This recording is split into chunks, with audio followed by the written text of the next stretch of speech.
Hey, this is Dr. T, and this is a follow-up video to one I did a while back. So a while back, I did a safety video. I think I spent like an hour talking about safety and other topics. And there was one that I started to talk about in the video, but it was getting really long, and I kind of didn't get to. And that's the idea of unintended consequences and having to make sure that when we are doing safety, we are doing a systematic view of things, that we're looking at second, third, fourth, fifth order effects. This is hard to do. We generally get a little bit of tunnel vision when we do things.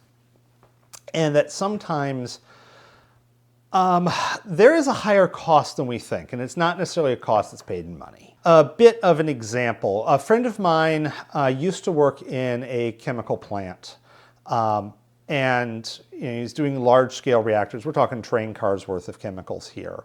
And so, of course, he's having to wear PPE, obviously. You're dealing with bunches of nasty chemicals and just absurd amounts of them, because that's how you make money, is you make a lot of chemicals. You don't make a little batch. You don't go in the lab and make a little batch. You make giant batches. And so, of course, he's wearing lots and lots of PPE. But this is in the summer. These chemicals are being heated to high temperatures. This is in an enclosed environment. So the ambient temperature is very hot. And now he's wearing tons of heavy PPE. So this means his personal body temperature is going to be going up. You cannot cool off. And as such, he's getting into kind of that temperature danger zone where he's hitting heat exhaustion, heat stroke level multiple times during his career. There's at least one time he talks about where he almost didn't survive because he couldn't regulate his body temperature. Now, this is not saying you shouldn't have been wearing PPE. It was, in this case, making life more dangerous. He needed to be wearing PPE and a cooling system. But the powers that be either didn't think about it or didn't want to spend the cooling system, so they're doing the minimum. And that nearly ended my friend. So that's not okay. And when we're thinking about safety, we need to think about the indirect costs. Like, yes, the PPE is an important safety procedure in this particular case, because there's legit hazards, and if things go wrong, that's his last line of defense. That might be the only thing that keeps him safe. But if the PPE ends him, that defeats the whole point, So we want to make sure we are looking at these, multiple order effects kind of down the line. And as a society, we have gotten a lot better in maintaining operational safety and operational security. And this has been a great improvement. But I think we're hitting a point of diminishing returns. The idea of diminishing returns is that if you're going towards a goal, the first bit of that goal is relatively easy to get. And then as you get closer and closer, it's going to be more and more expensive. And with safety, you can never get to zero risk. That is absolutely impossible. And so going from high risk to moderate risk is generally relatively easy to do. Sometimes it's harder than one would hope, but generally it's relatively easy to do, and it's a big payout. Going from moderate to low risk, that's going to be more work. It's harder to go from moderate to low, but the payout's pretty good. But when we're going from low to very low to ultra low, that gets a lot harder each step of the way. The closer we're getting to zero risk, the price that we're going to pay to do that gets much higher. Now, if that price was just in money, that would be one conversation, but sometimes that price is in other things. Sometimes that's in moving the risk, that's shifting the risk to something else. So for instance, there is risk in exercise. Every time I lift weights, which I don't do nearly enough, but every time I lift weights, I risk damaging my joints. I risk hurting myself. Now, the better my technique is, which I'll admit my technique's not great, but the better my technique is, the lower that risk gets. But you remember from the hierarchy of controls, the best, most effective way of eliminating risk is to not do it. And so I could just not exercise. That would remove all risk from exercising.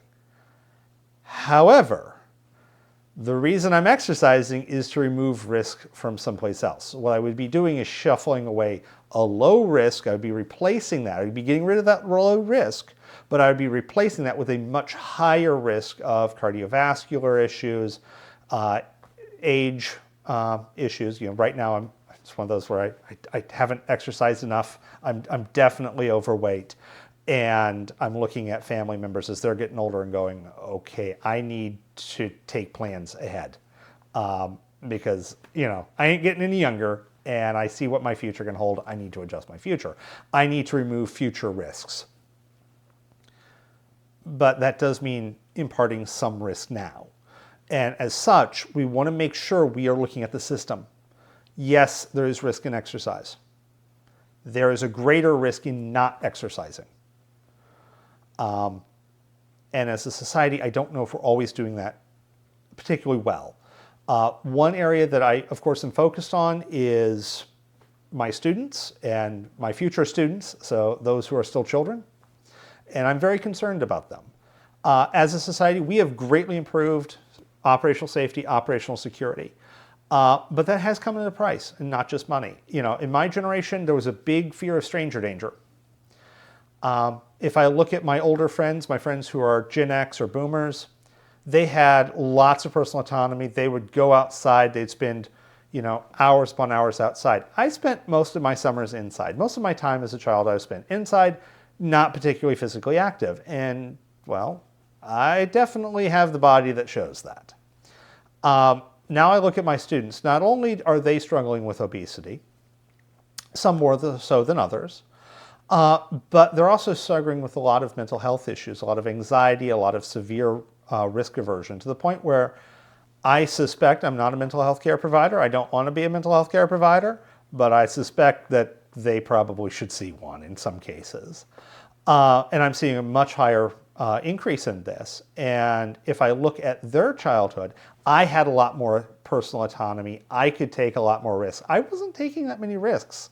But I could take more than what they were able to do so. And in some cases, taking risks, being personally autonomous, while that does increase risk, that is needed for human development. We humans have certain psychological and biological needs for autonomy and action and motion and engaging in things and doing things that have risk.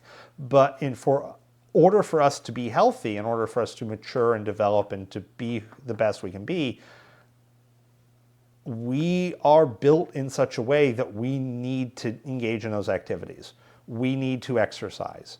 And so my kind of take home on this, and the reason I'm making this video is I want to emphasize we want to lower risk, but we have to think about this as a system. People are not machines. People are complicated. There's lots of complicated variables. And so if we think about very narrowly, very targeted, very tunnel vision view, we can gain a little benefit and pay a great price. We don't want to be making a Faustian bargain for a very minor thing. So we need to know, really, am I actually reducing risk? Or am I shifting risk someplace else? Potentially, I may very well be greatly increasing risk just doing so someplace else. I might be relocating that, and that's not good. That's a net negative. So we want to make sure we're doing a net positive. And that means seriously thinking about safety and security at a systems level. Okay, I just had to get that off my chest. I will see you in future videos. Have a wonderful day.